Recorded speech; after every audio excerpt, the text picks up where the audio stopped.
Hey guys, it's Ted Bogert. We're back with the TED Show. First time guest, Matt Wolff is here. We're going to talk about tickets are coming, tickettimemachine.com. He's got a lot of cool stuff.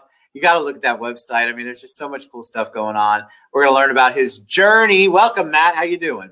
Hey, Ted. So there are return guests here. Is that what you're saying? People come back? Oh, yeah. Occasionally you got something to promote. If I love you, you can come back on anytime. All right. Well, let's see how this goes first today. You're going to be fantastic.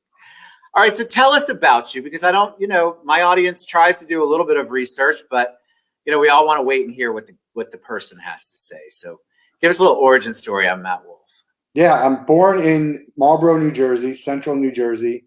I have a twin brother and an older sister. And, it's funny. Someone just posted on Twitter today about what your first memory was. And I feel like we don't remember things so clearly as the kids probably today are going to remember it. True. But grew up, played a lot of sports, listened to music, started to get into music, and followed my twin brother down to the University of Florida. I actually went to community college for a year and then had a great time there. Go Gators. Yeah, go Gators. And as you can see, the colors of my I get it now. Okay, it's making more sense. I'm with you. Graduated and moved home for about a month, and then moved down to Florida. My dad had worked in New York City for a long time, and his commute, and my sister wake up at 5 a.m., get home at 9, go to bed, wake up at 5. So I was like, this is not for me. I moved in with my grandparents in Florida, South Florida, right after college, and I've been here since. We could do a whole show. What's that? You miss the cold? I was born in New Jersey. I don't miss the cold. I go up there probably 2 or 3 times. I actually like going up when it's cold a little bit, as long as I can, wear a long sleeve and feel comfortable. It's crazy now, right? I mean, they're talking about 7 degrees. I was just in Texas visiting my daughter, and that's when the whole ice apocalypse hit, and no power, no heat. No food's open, no nothing for a couple of days. It's pretty insane how quickly the world falls apart. And so you went to California instead of escaping to Cancun, right? Yes. I wish I had been to Cancun. That sounds good. But, I'm in Orlando, so it's beautiful. Oh, Orlando. Right now it's gorgeous out. I've got an event tonight I'm super excited about, but enough about me. Yeah, Tell us your ticket. What did you do in college? Because I think that's, we were laughing earlier. You weren't 5 years old and said, I want to have Ticket Time Machine. Yeah, I didn't do what I should have done in college. And that was, one of the, if you ever ask people the question, what would you do differently? A lot. And so I enjoyed the college experience. My twin brother was there, some of my closest friends. I went to the games. I went out at night. I wasn't a great student. I'm more of a book smart, street smart kind of guy than a book smart. My brother, interestingly enough, again, he's my twin, is more book smart. That's funny. So he had an internship with Madison Square Garden for a whole semester. Nice. He graduated and got a job with Showtime right away. I didn't get any internships, partly because I guess maybe I wasn't as aggressive enough. My grades weren't as good, whatever the reason was.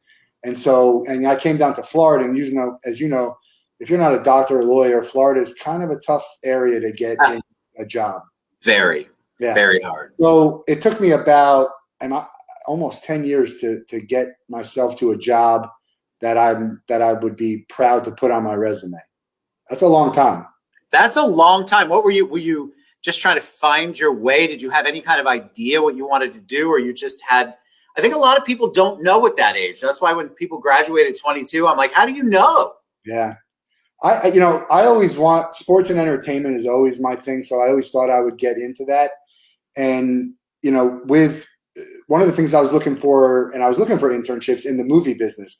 I wanted to work on movie trailers. And I think, now I hate trailers because they freaking give the whole movie away. They do, man. It's not like the old days where you had left some suspense. There's no suspense anymore. Just put Will Smith on the screen and say, hey, Will Smith is in this movie. Come see it. What else do you need? I hate it when they tell the whole storyline. I'm like, why am I going to the movie? You just showed me the 2 best parts of the whole movie. Well, it's funny you say that because, what was the one with Will Ferrell and the brothers? Step Brothers. Step Brothers. So the the scene where he falls down on the bunk bed, that was the funniest scene in the whole entire movie, and they showed it right in the trailers. And that's a funny movie, but it's and then we're watching the Super Bowl, and Coming to America 2 comes on. I'm like, I'm going like this. I'm going away. I don't want to hear anything about it. I just want to go see it. So movies is really what I started, and then I realized I had a whole book, and I think I still have it. This book of all the movie companies, and I realized it wasn't going to happen for me. So I kind of gave up on that, and I said, let me just get a job. Like, marketing is really what I wanted to do, marketing, promotions. And I tried for sports. I applied to a ton of jobs. Again, there were the first 2 companies I joined. One was, the first company I joined was it was a scam essentially. And then my mom introduced me to someone who had a company just to get me out of there. And it turns out that company was a scam. Was a scam too? Yeah. And they would be like, oh, that's a scam. And I'm like, these people, I'll give you the short version of it. We actually had to sue them for the commissions that they owed me. No. And when we did a deposition, my friend Jeff and I were having a good old time with this thing. It turns out they weren't even using their first names. They were using their middle names on the calls. So if you're using your middle name, if you're using your middle name, and not because unless your first name is Dick or some other crazy name that you don't want, that your parents gave you and you hate. Yep. And so that was funny. But anyway, fast forward. How did you get to tickets? Because explain a little bit. Because I think when I did enough research, I told you to be dangerous. But the concept at first, I'm like, okay, are we selling tickets? Are we collecting tickets? Are we having memorabilia? And it's kind of a whole kind of wonderful combination. Essentially, Ticket Time Machine is selling memories, and so we're keeping the printed memory alive. It's a keepsake, a physical keepsake with everything going digital.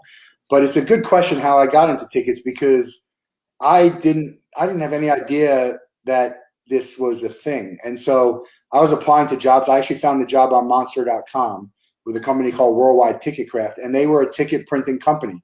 So this is what's called a thermal ticket, and people call it a Ticketmaster ticket just because they don't know better. People actually don't know that Ticketmaster is not a ticket company; they're a software company. Did not know that. And there's a company that prints their tickets, millions of them, called Weldon Williams and Lick. And Weldon Williams and Lick actually acquired the company that I worked for way after I left.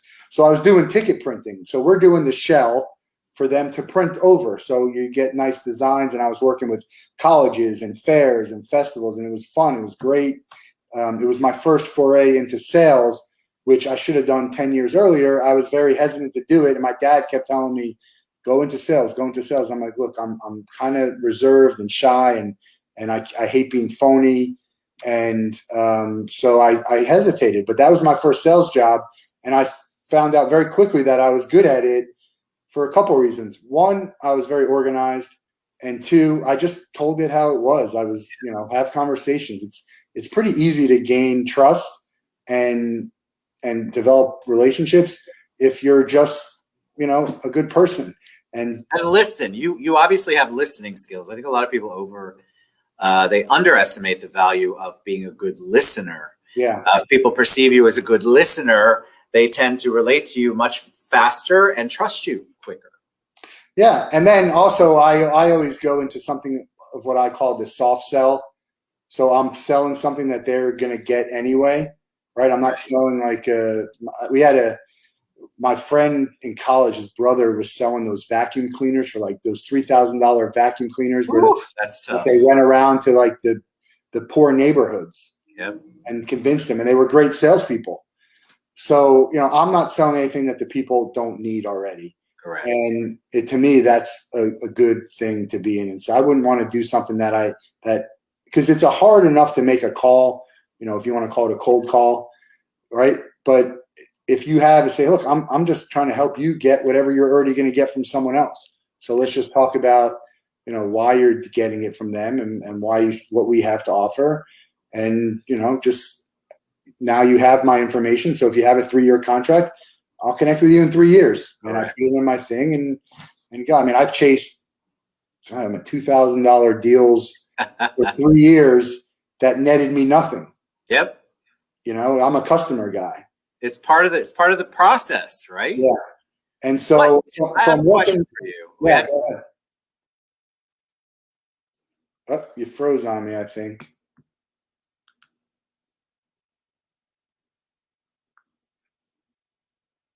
I think you froze on me. Can you hear me? I see you. Memories, physical memories, I get that, right? So it's a tangible ticket. I think I still have a ticket to my first concert. Yes. What's it like in the digital age, trying to collect how does that work? Because I would imagine, like, we all have photos on our phone. Like, I've got all my photos there. I don't have photo albums anymore. Yeah. What's it like on the ticket side? Well, I think you got different types of collectors. I have all the photos on my phone, but it's kind of hard to navigate through them. You could have albums, but how often are you actually going back and looking through them? Here we have, in the physical world, you have stuff that you're just holding. And so, it's very easy to share. It's a talking piece, but you could just have a collection. You could put these up on a wall. People have shadow boxes for tickets. You have albums for tickets. And with everything, with things going digital, people didn't have an opportunity to do that. You'd have a bad, I don't want to say a crappy print at home ticket. Right. And I keep all those just because I keep it. It's a memory, but it's terrible. And right. The crazy thing about the print at home ticket and this other things that I'll talk about is they could make the nicest print at home ticket ever. It costs nothing for them to do that. One person has to make one design. But they don't. They do a terrible design on it. I have print at homes, digital tickets that don't even tell me where the show is or when the show is. It's just a picture of the performer. So, it's not that people can't do it. It's that they don't want to. Right. They're lazy, a whole host of reasons. But the fact that everything's going digital and COVID pushed this faster, although COVID is really just a scapegoat for it. Like, I have this conversation all the time. Like, what's the difference if I put my phone to scan me in, or if I pick it? No one's touching anything. Correct. And then they want contactless, right? But who's preparing your food and your merchandise? Well, that's the thing. I think it goes overboard, and there's excuses made some places, and then no rationale in others. Regardless, I understand why they're doing it. It saves them money, and they get to collect your data. So I understand it, and I'm happy because as they get the printed ticket away, then we're going to be in and say, hey, look, we're going to print for you guys, and we're going to help you generate revenue, and we're going to enhance your fan experience, and we're going to bridge the digital world with the physical world through QR codes, and we're going to give added value to your brand partners and sponsors with new real estate and new assets. So tell me what people, when they go to tickettimemachine.com, what do they see? What should they expect? Yeah, so we did a little revamp of the website. It still needs to go because there was the point in time, to what you said, that people just thought I was doing digital tickets. Now we have some boomerangs on there that show you we're holding a ticket. It'll give you the story of how we started Ticket Time, of why Ticket Time Machine was started. It was because of a no-hitter that I went to, and you can read the rest of the story. And then it'll tell you a little bit about me. And there's a fun thing that I saw where you click on a question and it turns around for my answer, all about me. And, it shows you some of the products that we've done. I think that I'm so active on LinkedIn that I kind of use LinkedIn and Twitter and Instagram as I have a link tree. All of that is my website, until we actually are selling stuff on the website, which we don't do yet. We're working on licensing and partnerships. Just had a call today that might result in us actually selling things directly. But we really are suppliers now and partners and kind of work with people to maximize their revenue. Sure. And help out their fans. What do you think the fans like? Have you had anything really creative done? I mean, you mentioned Shadowbox before. I mean, I've seen all the tickets. I've seen all the ways people collect. Is there like a preferred way you like, or is there anything that you're like, God, that is the most original thing I've ever seen? I have mine are in a box and all over the place. I like when you have the lanyards, and we did some lanyards. You know, some of them that we do have a lanyard. So I like the lanyards kind of hanging up the way that people put their medals for Ironmans and Yeah. on. I like that. I've seen people create coffee tables. Right, you put the tickets underneath, and you put Yes. up. That's a great idea. Not a fan of this shadow box just because you can't really see what's in there. You can't see it, right? I thought I was the only person who thought I can't see anything. Yeah, like I can't see it. So it depends. Like when you have a lot of shows, you just throw them in, okay. And some people collect everything they go to, and some people just collect, hey, this was a show that meant something. The funny thing is, you never know when something's going to have a meaning for you. And I'll give you an example. I was at the Tim Tebow promise game. I don't know if you're a college football. Yeah, sure. So I was at that game, and my friend Brent and I, we were standing there for about 20 minutes afterwards thinking, there's no way this game is over that we lost. And we were crushed. We thought the whole season's over. And this was like our best team for a long time. And we go out, and we're out at the bars, and Tebow makes this promise, and it's all over everything, ESPN and everything. And that's all we're seeing on it, which is like cool, but we're like, man, I can't believe we lost today. So fast forward, the Gators win the rest of their games, and they win the national championship. Well, I still have that ticket. Like, how many people keep a ticket of a game that's that excruciating when you lose? It's like a horse race. You would just rip it up. And I had no idea at the time that would be, a great ticket. But that's one of my favorite tickets that I have, and I kept it. So, also you go to a music festival and you see Katy Perry. She was at Warped Tour, like playing at 1:00 on a tiny stage, right? And 5 years later, she's on your playlist. Well, I have my. I went to the Stones here in Orlando in 1981. I don't know why I have that ticket, but it was such a big deal back then. I kept it, and occasionally I'll see it in some photo album that I'm not even sure where it is. But I like it. It brings back good memories. Isn't that the whole thought process? Like, that's why I do it. Feeling. Yeah, there's a whole nother market of people who are selling tickets. So there's value. These tickets are worth something. They're sending it over to PSA to get graded. Like, yeah, it's a 10. Like, they keep it pristine in a thing that's worth something. And they're selling. It could be people are selling stuff for $5, $10, $60. I saw tickets that go for $200 if there's a signature on it. I mean, it's crazy. There's all different kinds of collectors. But why I started, I'm a fan, right? So everything I do is going to be fan first. That's why I started the company, so people can actually have a ticket if they want to. And so I'm not telling you that you have to give these people tickets. I'm just saying allow them to buy it if they want to. So give them access to it. Sell it. That's fine. You'll make money. You can add advertising, make more money. There's a lot of things. Just because they don't understand the process, and so they're unfamiliar, and so it just seems like added work. If they just understood or took some time to do, they'd get it. Definitely part of it. But, we have programs that but we do everything. All you got to do is say yes. And we're going to send you money every ticket we sell. Before we start to wrap up, is there a ticket? I'm a collector thought processor, right? I love all of that stuff. Is there a ticket that you wish you had? Is there something you've seen and you're like, God, that's the most amazing memorabilia? So my friend gave me an Olympic ticket that he went to, and being in the ticket industry, I can tell you it's an expensive ticket to make. And I'm not talking about expensive in general. I'm talking about expensive ticket to make because everything about ticketing is in volume. If you do a ticket like this, you can get stacks of tickets, and I have them here, and they could cost you. I mean, Ticketmaster gets millions of tickets. It costs them a penny to buy this ticket. But to get that Olympic ticket, I mean, it had to be, I don't even know. I wouldn't even want to take a guess because I don't know how many they bought, but you're looking at like $1 a ticket, which again, it's not a lot of money, but comparatively speaking, that's 100 times whatever this thing was. So it was a beautiful ticket. I gotta organize and kind of find out which, what I have and what I'm missing. But no, I know which are some of my favorite tickets, like the Tebow one. There's a Gator ticket that's called the Cock Block. I wish I had a ticket, and this is a perfect example of why we exist. I went to the Final Four in 2014.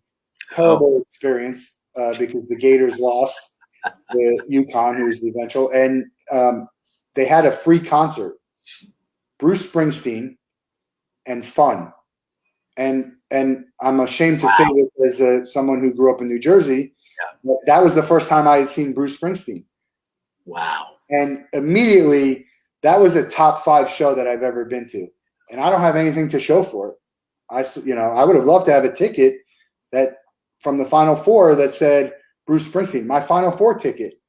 No indication that the Gators even paid there, because in the nature of ticketing, you don't have enough time. So my championship Gator basketball, my championship Gator football tickets are real nice, but they don't say they don't say that the Gators played in there. So, these are the type of things, the reasons why we do. And I want to show you one more thing. Sure. I'm not going to show you the team because I don't want to call anyone out, but this is actually 2 different things. So being in the commemorative ticket business, I buy people's commemorative tickets when they sell them. These are 2 commemorative tickets that I bought for both in baseball. And this is the commemorative ticket. Now, the front of these are very, very nice. I'm not going to lie to you. They're extremely nice. But to me, this is just a glorified bookmark. I know I don't have any tickets worth anything that have a blank back, because no one does it. It doesn't make sense to do that. So that's why it's not that people aren't doing it. Some are, and they're just not doing it right. We can do it better. We can do it that's more cost effective. There's a lot of reasons that you should work with us. But I'm just happy that people are doing it. I am happy that they're doing it, because I think one of the things that I have here, and so I actually these are my new business cards. I love your business cards. Yeah. I saw them somewhere, like either on your LinkedIn profile or something. Right at the top of this, it says, "Fans want printed tickets. We give fans what they want." So nice. I just want fans to be able to get tickets. That's truly why, and I think that there's a lot of opportunity for Ticket Time Machine. Don't get me wrong; that's why I started the business. But it's all about just the fan and enhancing the fan experience.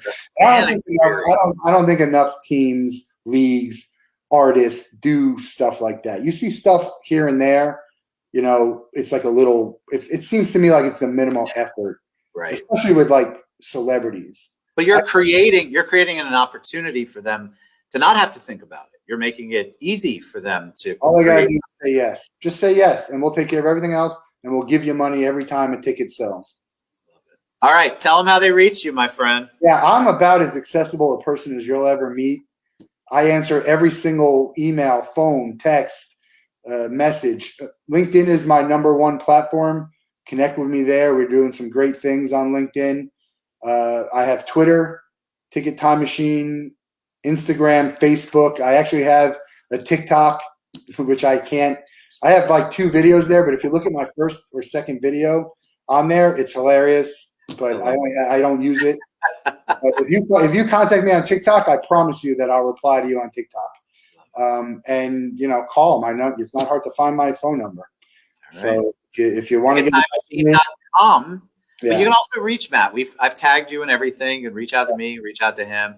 I just love this concept. It's funny because when we were talking back and forth, I'm like, I don't really get it because I didn't do the research. But once I started looking, that's a good point also, because I still do need to tweak the website and I have one-sheeters and it's very clear on that, but I do need to get it to where you come to my website and it's very clear.